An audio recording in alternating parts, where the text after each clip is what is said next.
Carry a tune right now. What emo fucking song did the Ninja Turtles? When there's music inside of you, you know that someday it's got to come true. That's why we're here and we're telling you true. We're coming out of our shells. Oh, we're coming Okay, both stories are true. All right, now I believe you.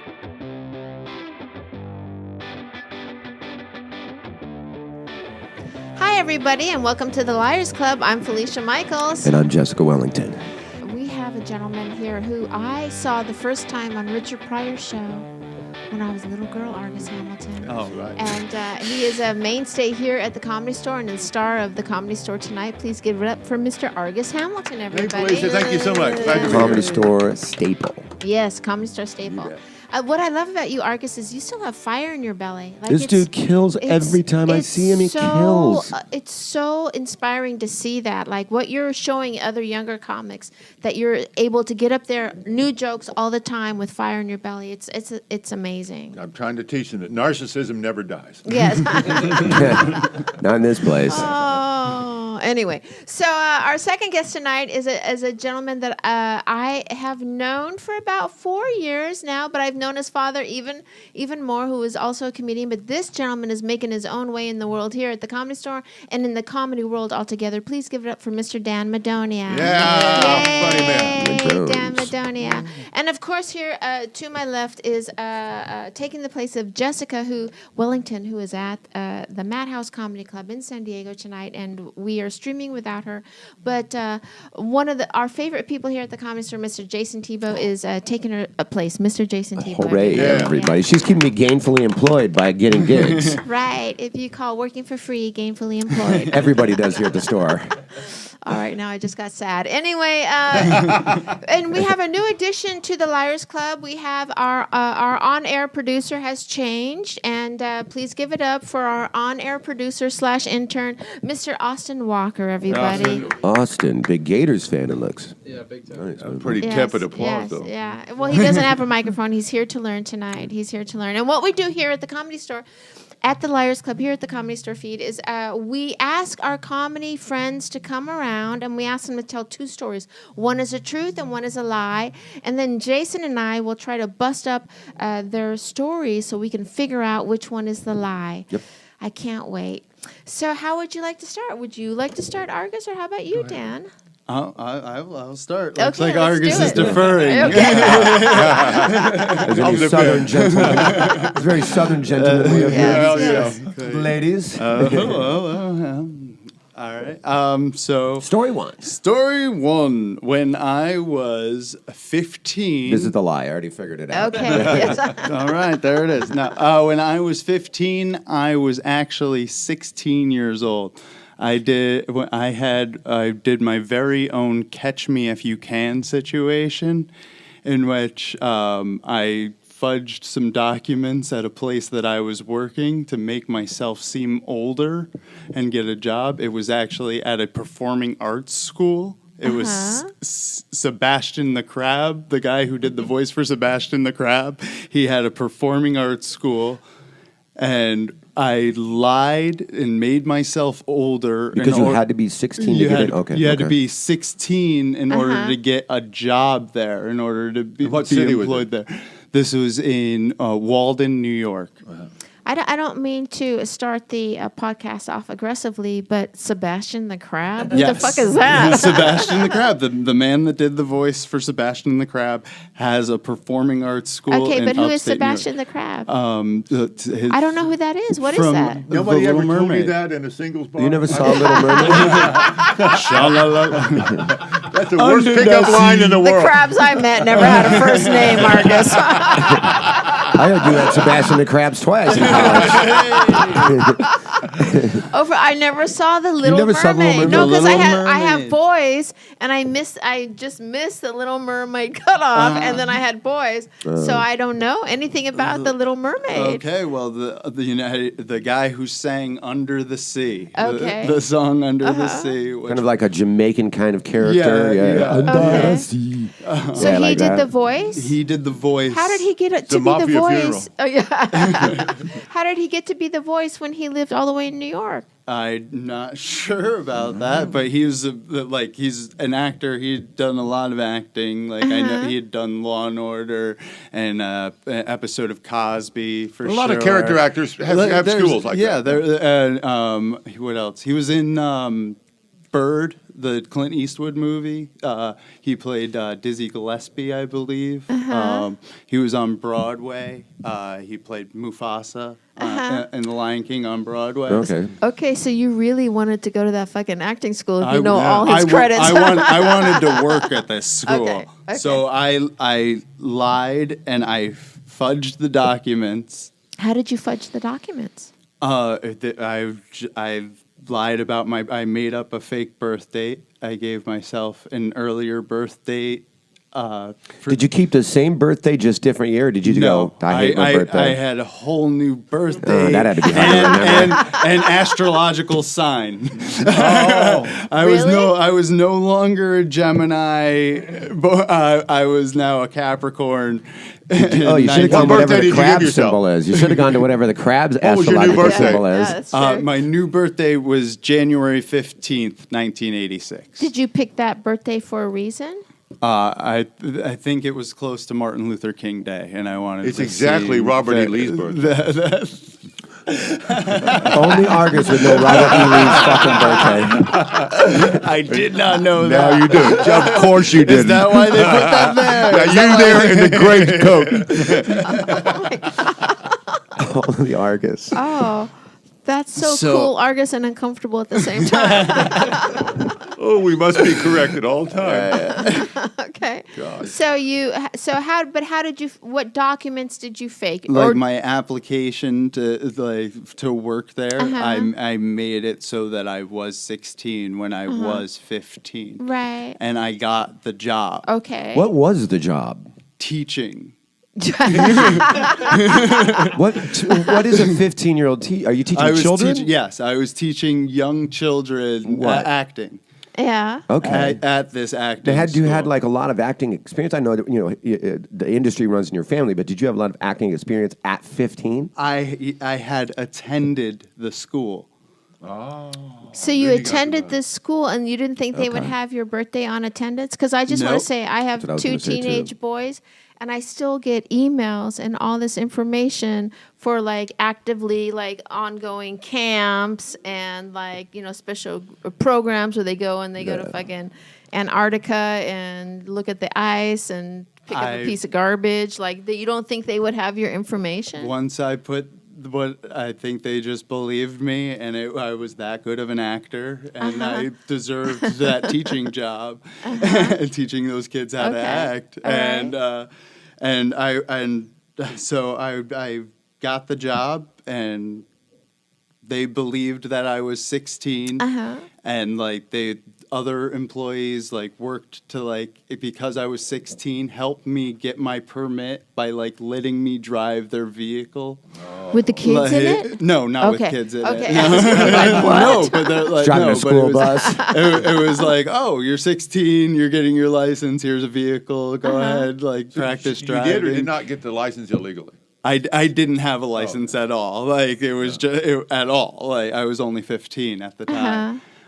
So I went and I was in the school system for a long time from January 15th, and I worked there for like a year and a half. Did they pay you? Yes. Oh, they I was did? I was getting they paid. did. I was on my actual 16th birthday, my real birthday. And you're a Gemini, so that must have been in June. June 1st, right around recital time. That's Hitler's birthday. No, I'm kidding. Hitler was born on 420. That is true. So that is Duncan true? Trussell. He brings Duncan, up Hitler, I bring up Robert. I win. Duncan Trussell and Hitler have the same birthday. Oh, wow. Think about that. Wow. So June comes around. It's recital time. We're getting ready for recital. my stepdad comes to the school to give me a surprise cake. Oh, no. That doesn't say 17 on it. No, happy 16th birthday, Daniel, in front of these people that I had an entire job. And on top of it, I also had a college girlfriend who was taking a college.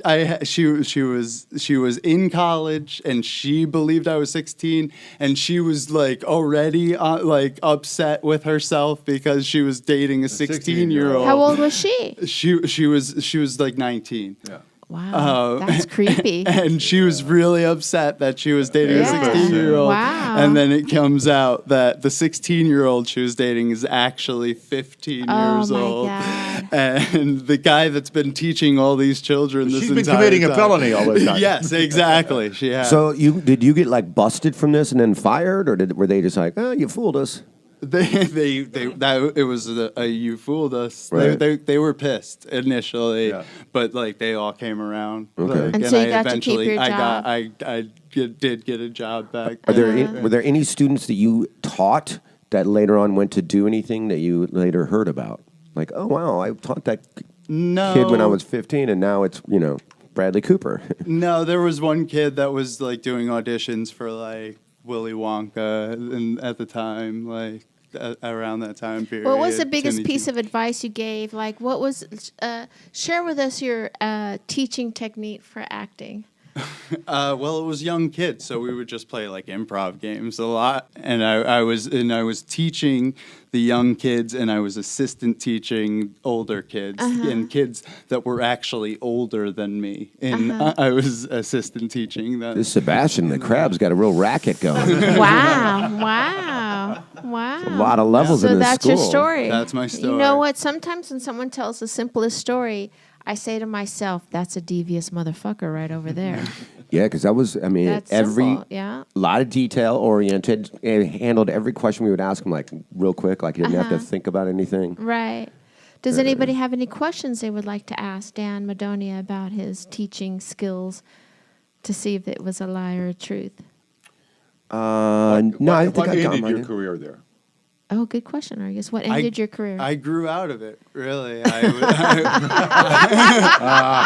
Became 16. I became 16. I was like, I don't want this job. No, I started. You I found an older woman. Oh, you already had one.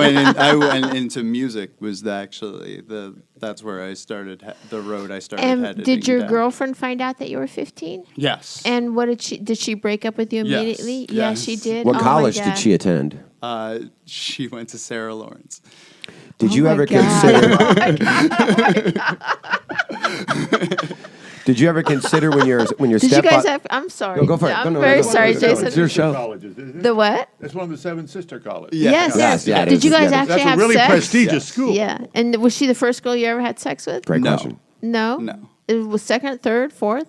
I had sex a lot before that. Yeah. Really? Well, Yeah. how old were you the first time you had sex? And how old did you tell them you young. were? Very young. Yeah? Yeah. I was. Now he's telling the truth. I,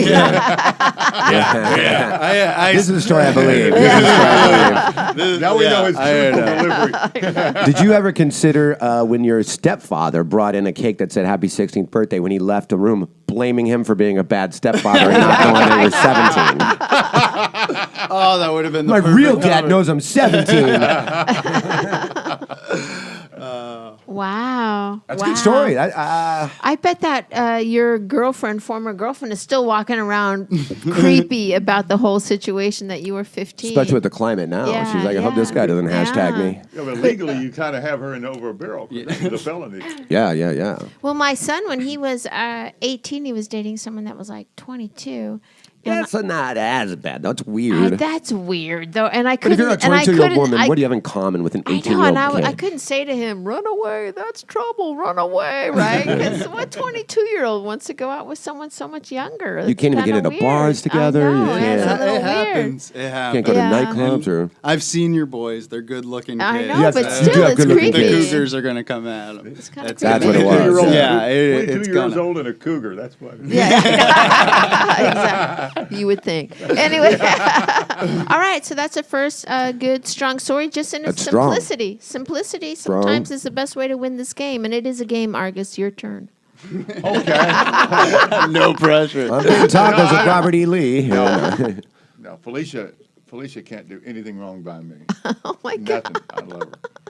Well, my first story is Okay. about in 1980, right after my first Tonight Show shot, I attracted Jeff Wald as a manager. Okay, he was Helen Reddy's husband, Okay. and he was a real high-flying manager, one of the 5 big managers in show business, And you got it directly very from close your to the Tonight Show Hubert Humphrey appearance. crowd. Okay, he was very close to Hubert Humphrey, along with Helen. Helen was Hubert huge. Humphrey. I'm sorry. Can you explain that? Who that is? Who Hubert Humphrey was? Yeah. Okay. He was a presidential candidate in 1968, Okay. longtime liberal senator from Minnesota, Okay. and a champion of civil rights who forced the Democratic Party to open up to black people in 1948 with a speech to the convention in Minneapolis. Well, that's the Heroic. Okay. No, that's important to know. I want to know the. He was the So- happy warrior. He was one of the great Democrats of the last century. So this gentleman that was a manager, what was his name again? Jeff Wald. So Jeff Wald was Hubert Humphrey's manager? No, he or- was very tight with the Hubert Humphrey Okay. crowd. They were Okay. very big Democrats. Okay. Okay. And I'm just saying that because they flew around like they were a very connected crowd. Jeff Wald and Helen Reddy. Right. Helen was huge. Yeah, It's yeah, on the yeah. concert thing. Oh, yeah. And you guys so- know who Helen Reddy Yeah, is, right? huge. I got to okay. fly around in a private jet with Helen and Jeff after they adopted me from the Tonight Show to be her opening act. What age Okay. are you at this point in time in your life? What age? 26. Okay, wow, okay. 26. Oh, my God. You must have 26 been on a like... on a PJ flying oh, around you on a must have private been jet. like, what the? Yay. Oh, it was insane. You would go to a place like Shreveport, Louisiana, in a private jet. There would be 1,800 people in the crowd, and then I would go out there and just maul them, just kill them.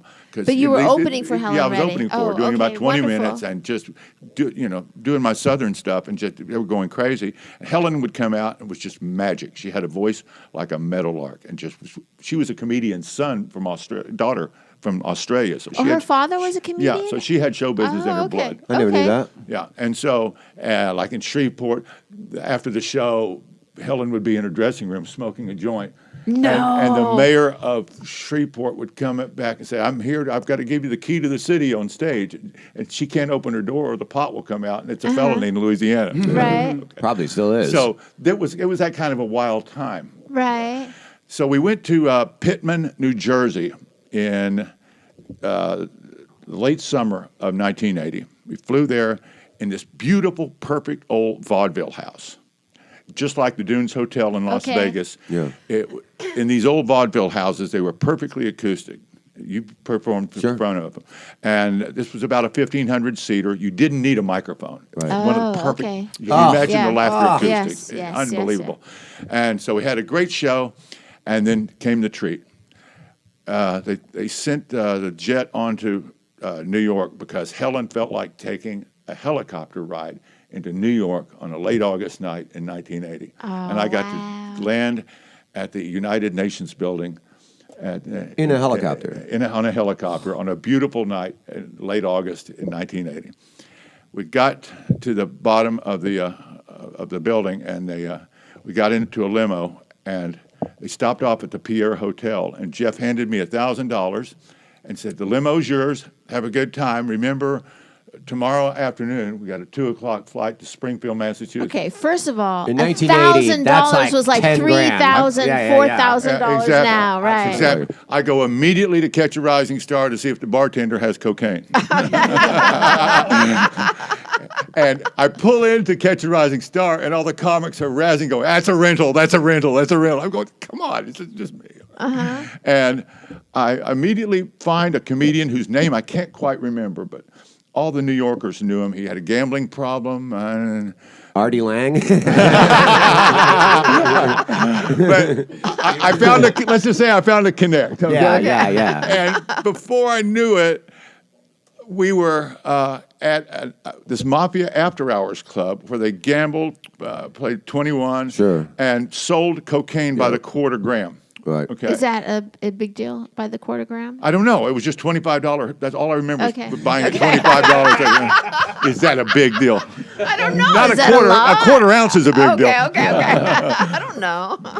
Well, that's how we learned the metric system back then. Anyway, so Back then. I brought for some reason I brought my clothing bag in with me, left it with the mafia guy at the door who takes the cover charges. Right. Like a coat check kind of thing. Kind of guy. Yeah. And went in, gambled, snorted coke, chased around, had a good time all night, and then Chased around. left. Yeah, left and went over to this guy's apartment where we kept partying. Okay, we kept partying. Of course. And the next thing I knew, it was noon, and I left my clothing bag at the Mafia After Hours Club. Which probably doesn't even open till 4 a.m. Yeah, exactly. Did you have any of that $1,000 left? None. No, that was the kid. I love you. Not one penny of it, and I didn't have a credit card. Borrowed 1,000. So right now I'm living by my wits, okay? And so I talked this comedian into taking me back to the After Hours Club, and they said, Argus, we've been waiting for you. What time is this now? What time This is about 12:30. in the afternoon? Yeah, and Okay. I'm in a hurry because I want to make it to the airport in time. And the mafia people say, yeah, Argus, yeah, by the way, here's your clothes. I was really, really happy. And then the comedian left and went home, and all of a sudden I've got my clothing back, I have no money, and I've got to get to the airport. Okay? I've got to get to the airport, and I don't know what to do. And I just stopped a cab driver, and I said, look, I'm Argus Hamilton. He said, I recognize you from the Tonight Show. Really? Get And I out. said, yes, I swear to God. That's and great. He's like, I believe he was a Moroccan, okay, a North African, okay, and but he I literally was going to ask you what ethnicity was his well, driver. I was going to say African, Based but on I what wanted happened. to specify, not sub-Saharan, but Right. Mediterranean African. Egyptian, Moroccan. Well, it'll make sense in a minute Okay, because I say to him, you're not going to believe this, but I'm glad you think I'm funny. I'm glad you enjoyed me on the Tonight Show. I have no money. Will you take me to JFK? And if you'll do that, How far away are you from the airport? I'm at the You're in Manhattan. I'm in Midtown Manhattan. Midtown, okay, gotcha. And this is 1980, and so he says, "I'll be glad to." And I said, "If you'll do that, I promise you, I will sit in Mitzi Shore's office at the Comedy Store, write you a $100 check for trusting me." And he said, he said, "Get in," and I said, "Why are you being so nice to me?" I asked. He said, "I'm a Jehovah's Witness." And I said, "You must know all the knock-knock jokes then." And he said, "Oh, well, I don't really like you making fun of my religion." I said, "Oh, I'm not. I was just instinct." And he took me to the airport, and I missed the plane. By how close? By about 30 minutes. Not even close. So now I'm with a bad airplane ticket, and I've got to talk the airline into honoring it on the next flight to Springfield. I finally talk them into honoring it. I don't know how, but I did because there was something fishy about it. And they put me on the next flight to Springfield. I walked in 15 minutes before showtime. Helen's backup singers were rehearsing, a few numbers to take my place. Just in case. In case. Because back then you don't have a cell phone. You can't call and be like, hey, I'm Right. on my way. We didn't have no cell phone. Yeah, and I had no money to make a even call. make a payphone Nobody call. to call. Yeah. And so I got there, and everyone was just furious at me. And then on the long intercontinental flight back home, nobody talked to me. And the next day, I didn't have a manager. Wow. I feel like there's a piece of the story missing, though. Would they really get that mad at you if you just were almost missed the show? Well, there was something. It was maybe it was Helen, but we happened to be. They were very, very sensitive about this show because they were being reviewed by the Hollywood Reporter. Oh, Okay. right. And she got a rave review, and then the punchline is that the reviewer said of Argus Hamilton, I didn't find him all that funny, but the crowd really seemed to enjoy his rambling whimsies. And when Ollie Joe Prater heard that phrase, rambling whimsies, that was my nickname for the next 6 months. That's Here he good. comes, rambling whimsies. I like that. I feel like that has to be a true. Like you can't make up rambling whimsies. Do you still have all those old school like articles? Because they don't really do that too much anymore. Review you in papers on shows like that. Do you have all those articles and clippings saved? No, I was never a pack rat. Yeah. Yeah. A lot of people are. Most people Yeah, are. yeah, I'm yeah. not. I'm just Wow. not. I've got photographs and stuff from the Tonight Show. I just Just the big stuff. Not Yeah. the, just sent it to girls that didn't want me. So everybody. Anyway, Join the Wow, join the that's- club. The ones with the brains. Join the club. wow, that's a good story. So 2 good stories, and I feel like even though Dan's story doesn't seem as spectacular as far as the game goes, I think it's such a wise thing to do a simple lie. Sometimes when you do an elaborate lie, I'm not saying that yours is a lie, but sometimes when you add a lot of extra things on. It's hard for me to say like, oh, I think that's true or I think that's false when I've only heard one story. I've made that mistake on this show before. Right. It seems like a pretty airtight story. I'm Yeah. not saying it's the true one because I haven't heard the other one yet. Right. But there's a lot of detail into that. But like with the life that Argus has had, Oh, I know. I mean, like he you could can't- just go on from story to story, and you just exactly like, true. That's exactly yeah. true. I knew Like- when you told me he was going to be the guest, and I was Uh-huh. guest hosting. I'm like, oh, he's going to be a hard one to figure out Right. because you've had so many crazy Hollywood experiences, all the Tonight Show appearances, all the people you've known, But giving sobriety, getting in and out of. $1,000 back in the day, though, to give some young Yeah, kid that was on a private jet and a $1,000, helicopter. That's the part where I'm like, $1,000. That's to a give- lot for 1980. Yeah, for 1980, that's a lot. And it's not a lot for him to piss through in one night, apparently. How much was like when you purchased cocaine back in the day, like 1980? Let's just say not you, but someone in general. I bought it, plenty of it. Okay. So when you scored, how much was it? And for like, what kind of size would you get, and how much was it for? yeah. Well, we had a legendary dealer at Doheny and Sunset, Debbie. And we would all go there and party after the show at the Comedy Store. A group of about a dozen of us, including a couple of people you know and love. Sure. And Debbie had this policy. She would sell you a gram, an honest gram, for 120. Honest gram. But if you only had 100, she'd sell you a cut gram. If you had 60, she'd sell you an honest half gram. 50, a cut half gram. The key is, if you were down to your last $10, she would take off her blouse and show you her breasts. Yeah. No guy ever left Debbie's with a nickel. Yeah. I mean, she was really good at getting your last nickel out of you. Right. So does that translate to you being 26 and in New York and able to go through $1,000 literally in one place? Well, keep in mind, he was also gambling. No, I wasn't. No, the weird thing is, I would make money playing blackjack. Okay. I didn't. So you lose were making gambling money at all. playing cards. I was a heavy tipper, but I was tipping the cocaine dealers and stuff like this, and we were going. And they got after-hour drinks, too, and you were a drinker back then, so you're buying...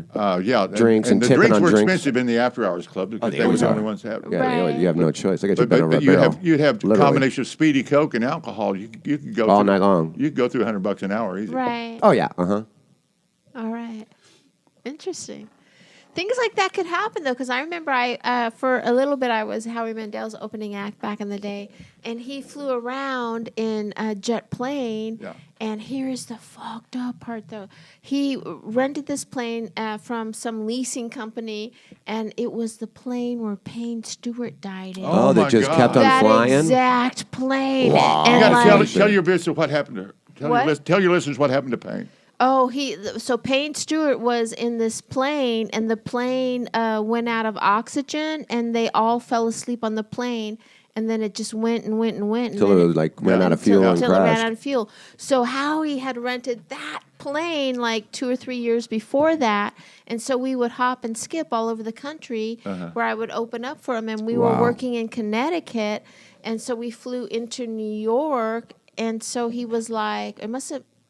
You don't really fly into the city, but somewhere around there, I don't really recollect where.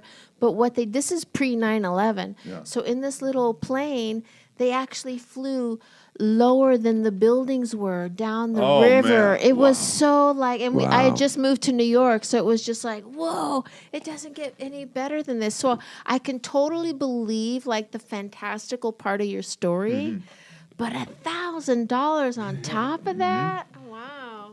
I think Felicia's last story was a lie. I don't know. Okay. If that's Wow. I can't wait to hear her next story, but that one sounds All pretty. right. Going So through Pretty the wonky. skyscrapers on it. yeah. So anyway, 2 great stories, and so we're gonna move right along to Dan. In 2004, I was selected to be part of a touring Teenage Mutant Ninja Turtles band that was touring minor league baseball clubs. for So So you're doing like before games, after No, games? their own shows, like for kids. Like, Oh, they're, like, okay. they're- So it they're- had nothing to do with the game. But You had verified, nothing to do, like not some offshoot, but from the Mutant Ninja Teenage Turtle. Mutant Ninja Okay. Turtles, the Coming Out of Their Shells tour. Right there on that one sentence, I think this is the true story. We toured baseball. We toured minor league baseball clubs and performed in minor league baseball stadiums, performing an entire album In front of with 9-year-olds. Yes. it So was what the- character were 6,000 you? 9-year-olds. I was Rafael. You were Rafael. What color did Rafael wear? Red. And it was like a spectacular. What was his red. weapon of 'cause choice? it- What was the what- the He was the size, and he okay. played Okay. guitar. He had a red guitar, and the size came out, and it was a spectacular outfit. Like it wasn't like the regular red. Now, did you have to play headband. drums? Did they make you specific? Like, they chose that because you could play the drums? No, I was guitar. Oh, guitar. That's right. That's I right. was- So, yeah, you could play guitar. So, each person, your audition was with the instrument. Yes. As well as acting. You came in, I and would- the audition was actually they had us mime to 3 different songs, and Which is no problem for you. And they had exactly. It was lip syncing to 3 different Right. songs. Was there And- any martial arts in the audition? No, there Okay. were no Did you martial did you have arts. to wear a shell? Yes, I wore a full-on costume. I would just like to say, like- I don't mean to interrupt your story, but when Argus was like Hubert Humphrey, I'm like, what? And then I'm all like, what character were you in Teenage Mutant Ninja Turtles? And that's what's wrong with America She today. had boys. She know, knows Teenage exactly. Mutant Ninja Turtles. She did not know The Little Mermaid. No clue about Little Mermaid. Wow. Yeah. That's a good formula for them winding up with cougars. Isn't it? Exactly. So that's your story? Well, I did that. That was, and I got to, I toured minor league baseball clubs as Rafael, coming out of their shell tour. It was That's 2004. What did you get paid per gig? Yeah. I got paid $1,000 per gig. I'm noticing a pattern on this No. show with $1,000 bucks going around everywhere. That was the Why was it the after? deal. Why was it after? Because it Great was question. Because it was the stadiums that it was a deal per the seats at the stadiums, and that's why they did minor league stadiums, and that got us the guarantee. How long did you do that for? I did that for a whole year. That And was One whole year of your life or one whole summer? it was a summer. That Oh, was okay. the whole whole run, season, the whole or- run Uh-huh. of the season. And how many shows did you do altogether?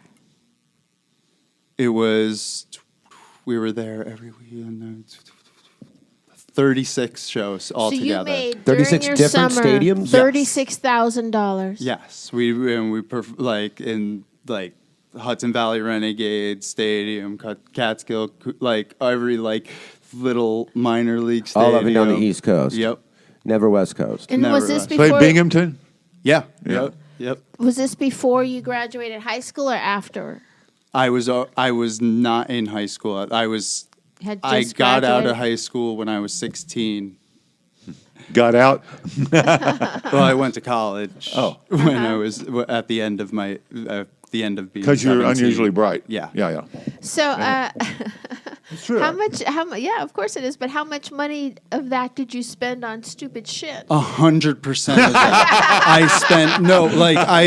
I spent I spent the money. I bought a car that I That's bought. not a bad investment if you got that much money in your... Literally, everybody says that that's the first thing you buy and you shouldn't do. Right, right. I bought a car and I bought a ridiculous car and I put illegal modifications into it because I was a 17-year-old kid, and Fast and the Furious kind of car was all. it? It was a '94 Dodge Shadow, but what I had done was I had modded it out like a Mitsubishi Lancer. Yeah. I had done all of the Mitsubishi adjustments, like the body kits and everything, to this '94 Like Dodge when an Shadow. Asian didn't get out of that car, everyone's like, "Wow, I didn't see that Yeah, coming." exactly. Like I had been, it was such that was the Fast and Furious Absolutely. time. Yeah, It was, and that car got stolen. Of course, by an Asian. By an That Asian. car got stolen, and I literally just let it go. Like being stupid with money, young and stupid with money. Wow. Any questions? Argus, do you have any questions for Dan on that story? $36,000. I already know which one's a lie now. Oh, So really? do I. I think I do too. I'm going to save Really? it, but I think I'm positive on my answer. I know which one. I am too. Really? Yeah. Do you want to share why you think that? Because a stadium gig wouldn't be after. I was thinking that Were that's an they excessive filming? amount of money for that. Yeah. No. That's $4,000 for Yeah, talent No, no, no, because there's 4 of them. Money, Yeah. There were gotta- 6 of us. There's 6. You don't get after doing stadiums because it's not Were they television. filming it? Yes, there's footage all over YouTube. Yeah, of footage, this. yeah. Did but it they wasn't use it for televised. That's not anything? happening. What? Did they use it for anything when they filmed it? It was just way. just that tour. They sold albums and iTunes. You don't get Betty Ford Chips. insurance doing stadiums. Did you just play? You son of a bitch.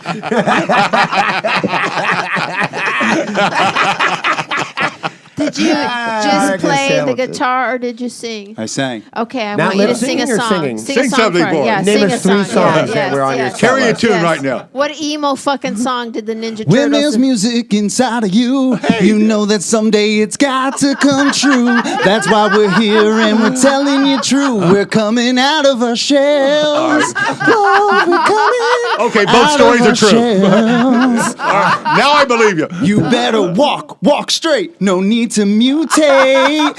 Be straight. No need to. If you're walking straight, you need to walk straight. You better walk Wow. straight. Yeah. You should have added that to the story before I committed. Hey, you know. Wow. That really, that question and that quick answer really kicked over my sandcastles, is what I thought was true. Oh, that's a tricky one now. He was right on that with songs. But let me ask you this: was that song played on any of the cartoons or any of the movies or No, anything? it That was only on played. albums and that tour, the Coming Out of Their Shell tour. And there's no way that you were 17 and some nerd in a basement just listening repeatedly to the Coming Out of the Shell tour on your boombox. Walkman. Not when I was 17, we were a Walkman Okay, phase. well, Yeah. you know, was there any truth that you were listening to that and that's a lie? When I was 17, no. Yeah. No way. Okay. No way. Yeah. I was 17. Teenage Right. Mutant Ninja Turtles or when you were a kid. Yeah. Where did you move out at 15? It's got to be hard to Yeah. get I an moved apartment. into a friend's basement. Oh, okay. Okay. All right. Mark Dowling. Hey, bud. Wow, that's Well, there you shout go. out to Mark Dowling, harboring 15-year-old refugees. No.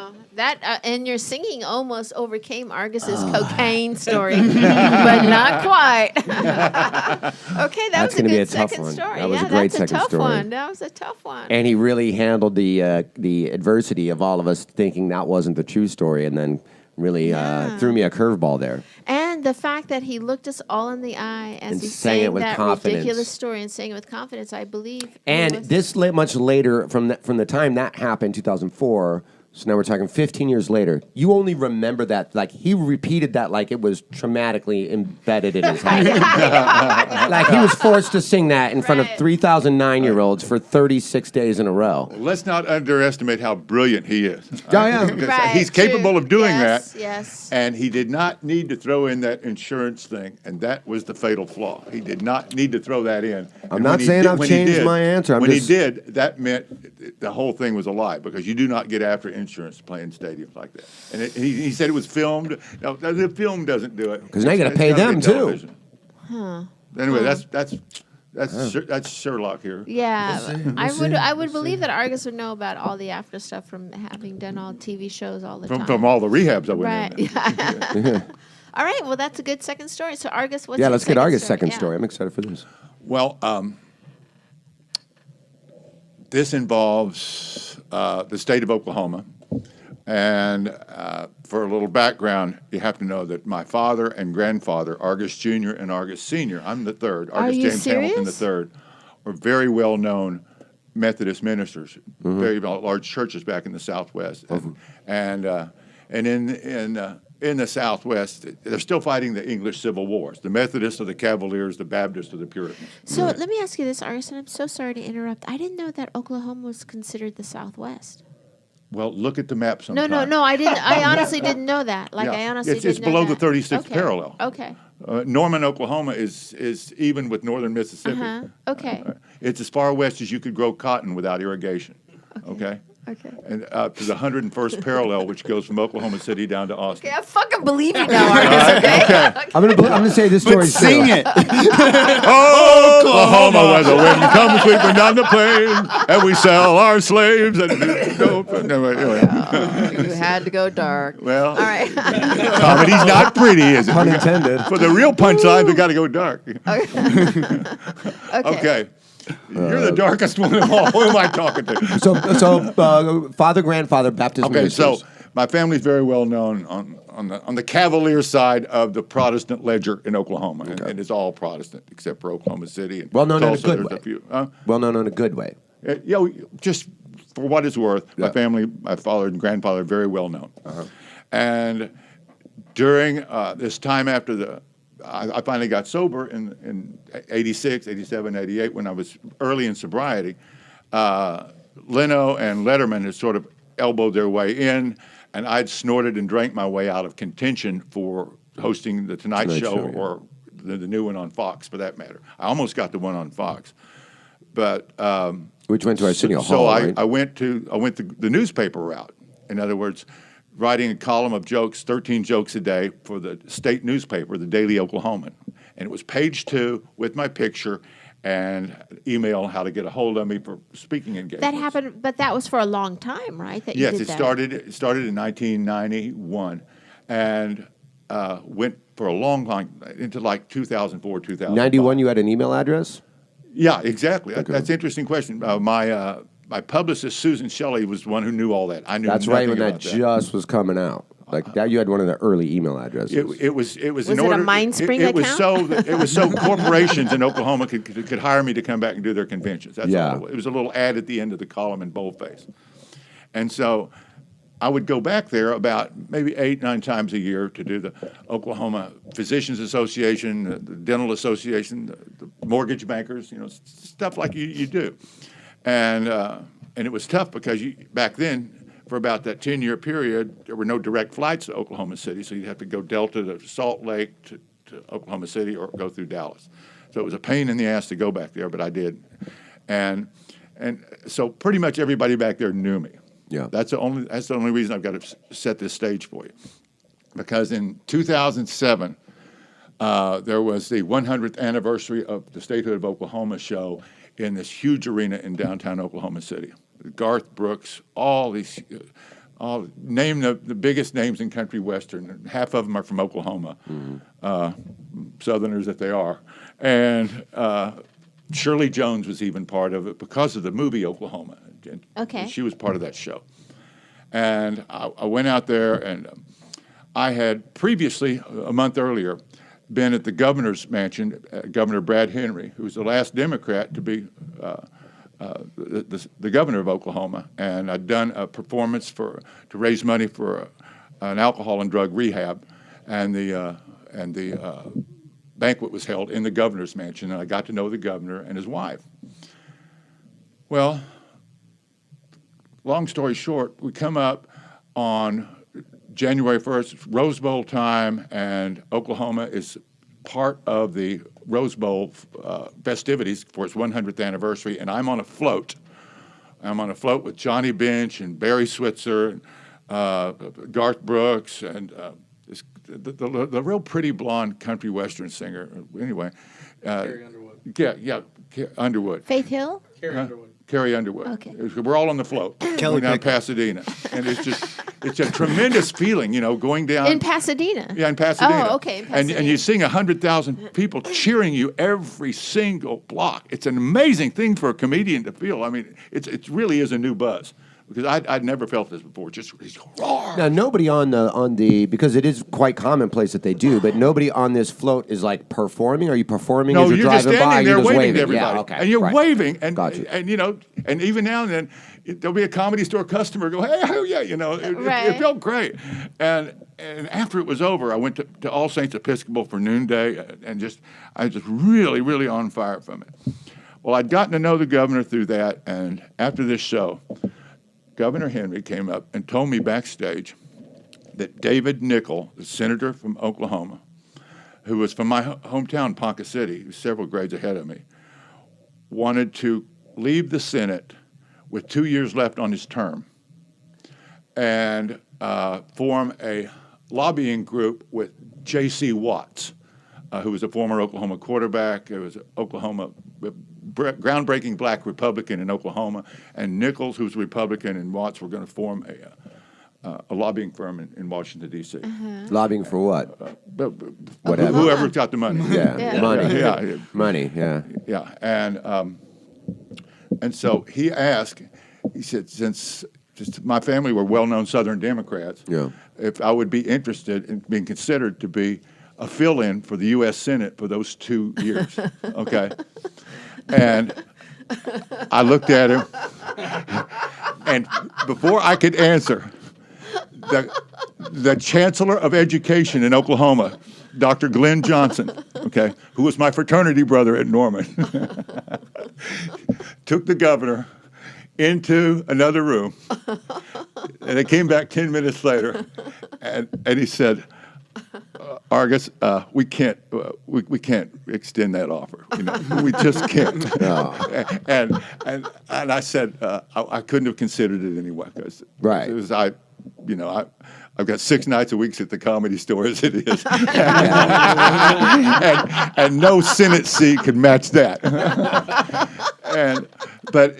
But it was Glenn Johnson was one of those guys who was the IFC Interfraternity Council chairman, who ran I was the campus personality. I was in the school paper every day, and I hosted a show every Thursday night.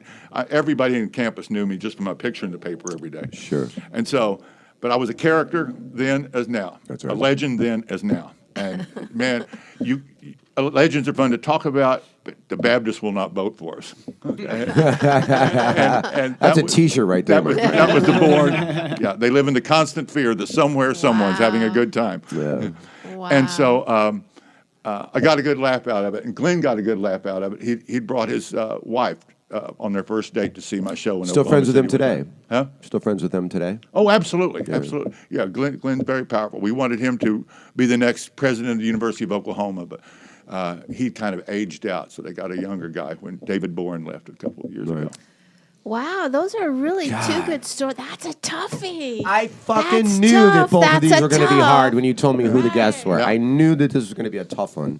Right. Wow. And I was what like, that's year going to be a was good this? show, but that's going to be hard. What year was this when he This- brought up for the second that you This could fill in? 2007, Oklahoma became a state in 1907. So in 2007, they said briefly. The gentleman said the governor. They were considering offering me just to fill the Right. two, just to Just fill to the fill 2 in years. for the 2 Here years. was why. His motivation was Stopgap. this. Here was his motivation. Yeah, it was a stopgap, but it was the last chance Oklahoma was ever going to have a Democrat in the Senate. Just for those 2 years, just like Mississippi's got right now. That stopgap thing. Wow. Because it was already a Democratic seat, and they were just going to have No, you it as was a Republican seat. David Nichols. okay. Oklahoma turned Republican when the rest of the South did over integration in the 60s. 200 years ago. No, Wow. you don't know about what the Democratic Party used to be. Ask Robert E. Lee. Yeah, exactly. Literally, yeah. Wow. So, four Those are great both stories. tough. I know they're very tough. So, let's refresh our memories. Dan's first story was about faking his age, saying he was 16 when he was actually 15. To teach an acting class. To teach an acting class for the guy that played the crab on Little Mermaid. That guy. And then a second story was joining the Ninja Turtle Turtles. official band. Yep. where Coming out of their he- shells. Coming out of Coming the out of their shell tour. tour, where he played guitar and sang and made $36,000 one summer. Yeah. In 2004. In minor In league 2004. ballpark acoustics. Yeah. Yeah. Okay. All right. And then you want to recap his first, or do we want Remember to guess Mr. on his right now? Bullhorn? Remember Glenn Super? Let's just go and make our decisions on Dan. That's a tough Okay. one. It's a tough one. Let's start with you guys. What do you two guys think about what's going on here? Argus, we'll go with you first. What are your thoughts? What do I think of his? You're Yeah. still sticking to your guns? I want to believe both of them. They're both great stories, and he told So them do I. brilliantly. So do I. But the one flaw he made about after makes me enjoy them both, but believe the first one. Okay. I'm a little conflicted because the first story totally seemed like bullshit to me from beginning to end. And then if you got kicked out when you were 15, how did you find yourself to a prestigious school at that age? But the second story smells a little bit because I myself am 24 and don't recall in 2004 the Teenage Mutant Ninja Turtles doing a big... Were you on the East Coast? Yeah, I'm born and raised in Central Florida, so being in the Disney Yeah, area... where all did you do the shows at? What states? We did do Florida. We did the because we've started in the Hudson Valley, and that's where the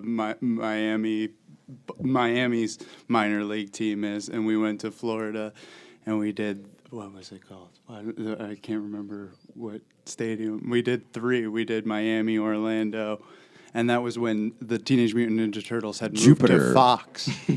And added a female Teenage Mutant Ninja Turtle. Oh, and I'm in already out of this. 2004. Now I know what I'm... A little older, maybe? Wow. That's So wait. So you think the second story is false? Only based on the 2004. I think the first one, you stammered through a lot more, so I would not be surprised if that was a lie. But the 2004 thing is what's got me hung up because I don't remember Teenage Mutant Ninja Turtles like touring. I was a kid, so I would have like been into that, I think. I'm gonna say it's a Wow. tough. I'm gonna That's a tough go with the panel here and go. I think the second one because I think that's way too much money to be paid for something like that. I think at the cost of that, you know, if you're touring to 36 different things all up and down from Florida to upstate New York, and a Were the camera shows- crew, $1,000 a show. than Yeah. camera crew, but upstate New York. $1,000 show for that's $6,000 just for Unless all he the told us 6 he was cast getting members. 1,000, everybody else was getting 100. You know, I don't. I'm gonna go. First story is true. Second story is false, and I think there's perhaps a lot of truth in the second story, but overall it's the lie. Yeah. I think there might be some. Well, here's my question. My question with the first story is, they never asked you to see documentation or anything like that because, like my kid did. He went to like this band camp for a long time, and when he got to an awkward age, I said, "Hey, can you give him an internship?" You know, so that he can just have some responsibility. I'll give him a little money on the side. We can say it's from you. And they were like, no, it's an insurance thing. So I can't believe in 2004 that they wouldn't check your documentation because for insurance, like I know in the state of California, if you have someone under the age of 18, you actually have to go to your school and get a work permit to be able to work. See, this is where the So- mom in you is coming in. Yeah. And I would say that I bet they did do a show for the Mutant Ninja Turtles. I don't know about the after thing, although that makes me kind of side with Argus about the after, which is what would you just Deal breaker. union? Yeah, it's Well, it's a union, yeah, it's a union. Was Yeah, the it's part of the actors first thing I union had to for pay into, television, yeah. right? But you have to be on the air. were those shows sold out? Yeah, like that was it was like guaranteed that it was audience at every And single how many thing. seats in Like, average in each place? In 5,000, average, maybe 4,000 or 5,000. Those are minor league like, stadiums. yeah, Aren't they- huge, Yeah. but they're big. But and they had and the ground was also all Uh-huh. audience as well. So It was just- $1,000, it even was- though you're 17, and that seems crazy. That's not a lot of You know, money. when he's bragging about crowd size, I'm starting to believe him now. It was the people. They filled the whole baseball stadium. They were. I have packed them in. All right, so now I'm let's- starting to stop. Let's take the count. So you're saying the first story is true and the second story is false. Yeah. And you're saying the first story is true and the second story is false. And you're saying So the am I. first story. So I'm going to go against the grain. I'm going to say I'm so probably wrong. I'm going to say the first story is false and the second story is true. What is the answer? The first story is true. How did you come to the conclusion of that second story? How did that even come into your... How did you know those goddamn songs? No, Most Yes, importantly. how did you sing that song? That The almost Teenage saved Mutant Ninja Turtles coming out of their shell tour was in 1991, presented by Pizza Hut, and it was the very first concert I ever saw. You got it. He sang the song. That's how you He play sang this the game. Very song. first concert I ever saw That's at how the you play this Mid-Hudson game. Civic Center in Poughkeepsie, New York. I do have one question. Yes. Yeah. So if the first story's true, and you did get kicked out when you were 15, so you were like a homeless teenager and a fake 16-year-old teacher? And probably Yeah. a drug addict, if I know him very well. Yeah. No. Yeah. That was Let basically freedom the ring. deal. Yeah. Oh, wow.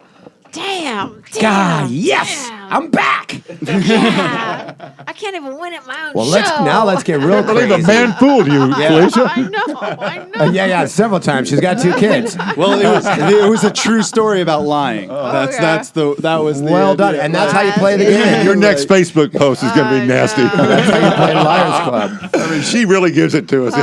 Now let's All recap right. Argus's Okay, stories, because Argus's I'm really story. curious about which one of these is too. true or First false. story was that he was the opening act for Helen Reddy, and that Helen Reddy's husband was the manager. What was his name Jeff again? Wald. Jeff Wald, and that Jeff Wald flew you and Helen Reddy. Was Jeff Wald on the plane with you guys? Oh, yeah. It was all He's a the one that family? gave you the grand, right? Yeah, and it's an interesting postscript. In November of Okay. 86, Yeah. when Jeff Wald couldn't go to Betty Ford Center without letting the Inquirer know. Okay? Uh-huh. And when Mitzi read that, Jeff Wald got sober. She threw it at me across the restaurant. Remember the restaurant across the street? Right. Mitzi threw the Inquirer at me. She said, if he gets over there, you're getting sober there. It was because of Jeff Wald, I went to Betty Ford. The reason why But luckily, Chevy Chase jumped over the fence and left, and that created the opening for me to get into Betty Ford Center. Okay. That's That's amazing. awesome. Yeah, So- he injured his back, got hooked on painkillers, Doing, impersonating Ford? Jerry Doing- Ford. doing So he Ford? winds Yeah. up at Betty Ford to treat his impersonation of Jerry Ford. Probably drove a Ford to it. And he could afford it. Anyway, Yeah. so sorry about that. Anyway, wow, that's a great story. So then, as you were the opening act for Helen Reddy, you were flying, doing a gig around New York City, and the manager, Jeff Wald, gave you $1,000 in 1981, which would be like 3 or 4. Which wasn't even his compensation. 80. This is like 80. this is like fuck off money. We'll see you later, kid. That's a lot of money back then. a lot of money back That's then. a He was a lot high of roller. money. But that shows you how much money they were making and And- how much money she had. Right, and then in one night you blew that $1,000 and then almost missed a gig, and because that you came so close to missing the gig, you lost your manager and you lost your gig. That's right. All right, that's the first story. Story okay. one. Story Ask one. Alan Stephen if I couldn't do it. Okay, I don't need to ask him. I know you can do it. And the second story was about you went back to Oklahoma to do a gig, and that there was a senator that had a vacant seat, and the governor said we were going to consider you to be the placeholder in this Democratic seat for For the next 2 years. for the Yeah. next 2 years. And then someone took the governor into the room and said, Someone, a fraternity brother. a fraternity brother like this motherfucker will trade anyone for a bindle of coke. And the governor said, no, Argus, I have to rescind that. So that's the second story. Jason, what do you think? I will start. I think that the second story is false. I think that the second story is false. I think there's a lot of truth in it based on his family and all that. I've heard him mention a lot of that in his act a bunch of times throughout the years. So I think there's a lot of truth in the second story. And perhaps maybe even they offered that to somebody he knows, and maybe they were all joking, like, what if they offered that to you, kind of a thing. But I think the first story has so much detail, and several times, inadvertently, I think subconsciously, he would say in the first story, hey, you can ask so-and-so. They'll people that you knew, he would tell you who you could confirm with. And in the second story, that was never really offered. A lot of the players in the second story, I am positive, are real. And I think that might have happened, but perhaps it didn't happen to Argus. That's my guess. First story real, second story based in truth, but false. Okay, so what I forgot to tell you, Argus, is you can't tell two true stories, right? There's no way that both those stories are true, right? He knows. Play by the rules. He's well aware. I don't want you mad at me. I guess what I'm saying is, we talked about it I while you were believe setting up the both those cameras. stories. No, you're good. wow. What do you think, Dan? What do you think? Okay, so here's I agree with Teeb. I think that the second one is the lie, and this is the reason why I think the second one is a lie, because I think that's something that Argus would brag about. That he could have been. Good point. That knowing Argus, the fact that he could have been a senator is something that Argus would brag about. Great point. And then the first story, he mentioned that he got called Rambling Whimsy by somebody else. Oh, by Ollie And then Joe. Ollie Joe stole it. So Ollie Joe stealing is just an automatic truth outlier right there. Because Ollie Joe taking anything from anybody is just automatically That's makes the me tell, believe huh? something that is the truth. And by the way, for anyone that is listening or for when people tune in later, Ollie Joe was a notorious comedian here at the Comedy Store who was the biggest fucking thief. But you loved him so much. Other than Robin Williams. Can we tell him the quick thing about it? Yeah, sure, When sure. Ollie Joe, this was a classic tale, this is basically for our viewers. Back when the club scene started in the early 80s, let's say it's Sunday night, the new act is coming in, Ollie Joe's just finished his week, and they see each other at the bar, okay? Yeah. And the story went like this. If Ollie Joe offers you a beer, okay, it meant he'd done one of your lines. If Ollie Joe offered to smoke some pot with you, it meant he'd done one of your routines. If he offered you a line of Coke, it meant you just played Pittsburgh. Yes, all true. That was my tell. That was the tell. Wow, Dan, those are very good points. Wow. What do you think, Austin? Okay, only knowing Argus as a fan, which is a little different from y'all, so it's a little bit different of a perspective. Even I know that second story is not crazy enough to be an Argus Hamilton story. The real Argus Hamilton story would be he was made a senator for the 2-year period or whatever. So I got to say the second one's probably the one that's a lie. And another thing was there was a whole lot of chasing rabbits in the second story. Garth Brooks is riding a parade float with Carrie Underwood and Kelly Pickerson. I know, but sometimes when people lie, they always throw out those little cherry bombs. So when people lie, they sometimes will say, look, like they'll reference other true things to make their lie true, though. I'm going with 2. Wow. That number 2 is the lie. Madonia brought up a great point that if that second story was true, we would have heard it on stage worked out into a hilarious bit in the 22 all right, years you I've guys been have here. convinced me. So I think we're all going to vote that the first story is true and the second story is false. Which one of the stories is the lie? The second story is the lie. You're all right. Yeah! Busted by Ollie Joe Prater. I've never gotten them both right on one show. Wow. I've never gotten them both right on one Rambling show. Whimsies. I had to add that. We can't resist the cherry on top. But everything about the first story was true up to the Senate offer. Right. So that's the only part that was false. Yeah, exactly. Okay. Yeah, I figured it would seem very true. Yeah. But there was just, if you got to pick one of the two. Like, the if you tell- told me that story randomly, I would have believed it. the If tell we on were the playing sec- this game, I would have believed you telling me The that. sincere tell was the feeling you get when you're done with this incredible parade and you're floating for about an hour because the energy you get from all that applause. It's So you incredible. were on the float. Yeah. Okay. Yeah, it's insane. Okay. Yeah, all those people were actually on the float as well. Same people. Yeah, No, exactly. so the only thing that was false about that was the offer to fill in for 2 years. Yeah. Well, see, You guys both played this game great. I know you guys were both awesome, and it makes complete sense because I think you're a pretty big celebrity in Oklahoma, especially back in the day, and everyone probably knew what was up with They haven't Argus. forgotten me. Yeah, no, I know, but You just but did the you had Oklahoma Comedy Festival. Yeah, exactly. But I'm saying you had a pretty big reputation and were pretty notorious, right? And there were people, everybody at the University of Oklahoma knew I was the wildest thing they'd seen in a long time. This is and the never original would. Van Wilder. Yeah. The same, This is Burt Kreischer before Burt Kreischer. Yeah. right the here. same, yes, yeah, yes. the same Argus that was burned his way through Westwood and, all the way up to my sobriety was the same guy that was at OU. Oh, wow. And I had a Wow. riot. I had a ball. I bet you did. I did. bet The you 8 did. ball. We did it before there was cocaine, by God. You had to know a redneck with crank in order to stay up all night. Oh, that sounds terrible. Anyway. Oh, burned like hell. Wow, you guys are two awesome guests, and thank you so much for sharing your stories with us. And I do have to say that the views and stories and positions on this podcast are not those of the Comedy Store. Oh, yeah? That I love that they make every fucking podcast do that down here. no, These it's little- fair. It's fair, of enough, course. fair That's the enough. views of the comedy store. Fair Whatever's funny enough. is the view of the comedy store. Exactly, brother. No, for sure, but still. Anyway, but thank you. Where can people follow you or catch you, or what do you have coming up, I'm Dan? at Dan Madonia on everything social media. I try to keep it simple.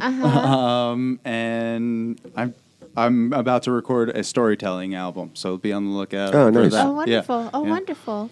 Oh, good. And how about you, Argus? My producer, Lauren Taines, has asked me to ask everybody to follow me on Instagram and Twitter, and I will follow you back. Okay? Because Okay, we're building great. some momentum for the show. Yeah, I heard the show's going Comedy really Store well, tonight, yes. starring Argus That's Hamilton. Dan Madonia, terrific contributor on that, and we have a ball with that. And Felicia got to guest host for me. I Oh, did. nice. Yes, it was I fun. was a guest on it once. Yeah, it's a Yeah, fun I show. guess on it once as so well. you both do it with me Fun, like fun. in April and May, all right? I would I'd love love that. to. I'd love that. I'd love Okay, that. we'll Love do that. it. Yeah. Thank you. It's such a big honor, honestly, Argus. It's such a big honor that you took time out to come do this. I'd for do us anything tonight. for you. Thank That's my very policy. much. Always was, Okay. Felicia. Well, awesome.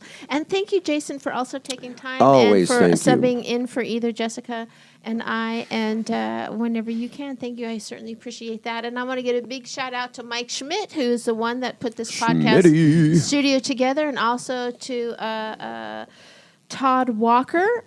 He is the engineer tonight. Thank you very much, Todd Good Walker. job, Todd. And thank you for letting me bitch and telling you what to do, even though you already knew. I was ma'am-splaining at him, and he was like, "Ah." And I want to give a big shout-out to Jessica Wellington. I hope you're having a great time in San Diego. I'm sitting right here. What are you talking about? And I also want to say thank you very much to the Comedy Store. It's been a pleasure, and we always enjoy doing our podcast here. And for our new on-air producer, Austin Walker, thank you very much. And I hope you guys have a wonderful evening. I've been Felicia Michaels. I've been Jessica Wellington, and you've been lied to. Oh, that was awesome. Those were great stories.